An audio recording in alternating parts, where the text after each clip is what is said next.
Hello सर्वांना, कसे आहात सर्वजण?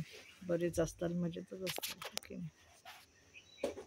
माणसं आता इतकी माणसं वाईट वागतात एकमेकाशी, तर हे कलियुग आहे. कलियुगामध्ये हे असंच घडणार. आणि जो माणूस शांत असतो आणि चांगला असतो ना आणि खरा असतो ना, त्यालाच आयुष्यामध्ये जास्त त्रास होतो. त्यालाच खूप समस्यांना तोंड द्यावं लागतं. आणि वाईट लोकांना लोक चांगलं बोलतात आणि त्यांची प्रशंसा करतात, एवढं मात्र खरं आहे.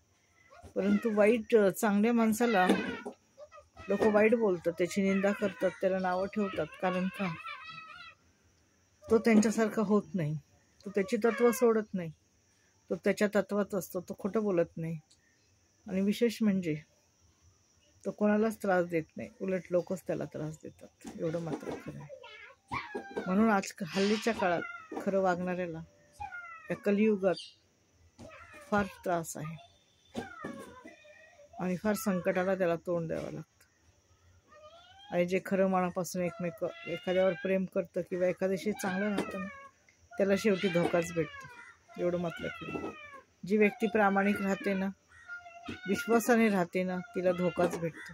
समोरची व्यक्ती तिला धोका देऊन निघून जाते, एवढं मात्र खरं आहे. आणि हे सत्य आहे. बघा, तुमच्या जीवनात पण अशी धोकेबाज माणसं आहेत का?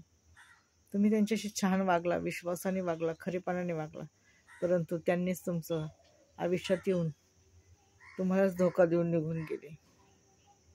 अशी पाखंडी धोकेबाज लोक भरपूर झालेले आहेत.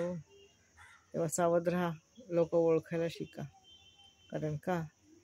त्यांचा मतलब झाला, त्यांचा उशाखालचा हात निघाला, दगडाखालचा हात निघाला की ते आपले हात वर करून आपल्याला शिव्या द्यायला तयार असतात आणि आपल्यालाच नावं ठेवतात आणि आपलीच निंदा नाराजगी करतात, एवढं मात्र खरं आहे. धन्यवाद.